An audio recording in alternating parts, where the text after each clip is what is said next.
In early 2022, there was a lot of talk surrounding Aaron Judge, considering he was about to become a free agent after the season. With someone as high as Judge's caliber on a team as high valued, popular, and historical like the New York Yankees, one would assume a deal would get done at least relatively quickly.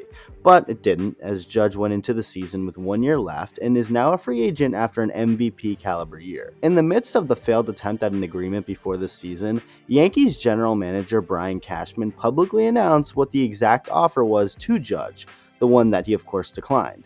Judge was not happy that it became public, so right away, that obviously does not help the chances of him re-signing. Over the years, if there's one thing that has become clear about the Yankees, is that they are not quite the same organization they were when George Steinbrenner was alive and running things as the owner. One could make a decent argument that Judge and the team probably get a deal done before the season if George was running the negotiations. But, like I said, he went out and had a historical season, is a free agent, and his return to the team is up in the air. Derek Jeter likely knows how different the Yankees are now compared to when he played for them, considering he has publicly called them out recently.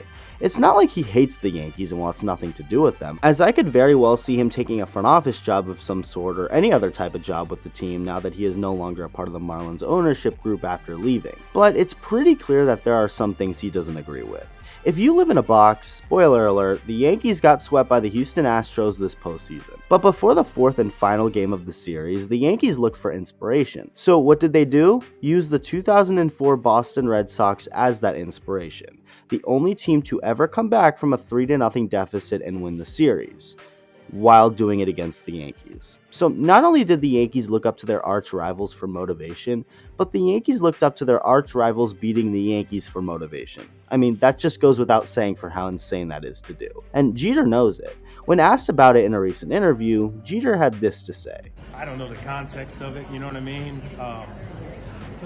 I still don't like to talk about it myself, so it makes me sick to this day thinking about it. So you'd have to ask them that. Jeter has not stopped there.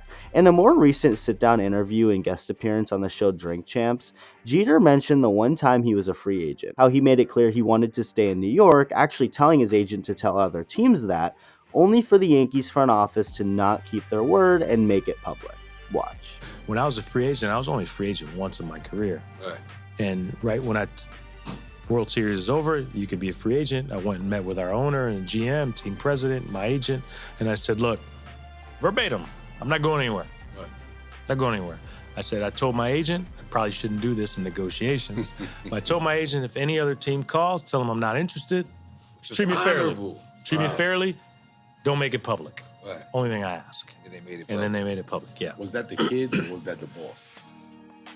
No, that was front office. The general consensus here seems to be that Jeter is alluding to Brian Cashman when he talks about the front office. It's been known that Jeter and Cashman always had an up and down relationship over the years, with some speculating that Jeter actually doesn't like Cashman now, but whatever the case is, Jeter's experience really does line up with Judge's experience, except this time it could end up costing the Yankees Aaron Judge, someone who doesn't seem to be afraid to leave if the price is right somewhere else. Let me know what you think, thank you for watching, and I'll see you in the next video.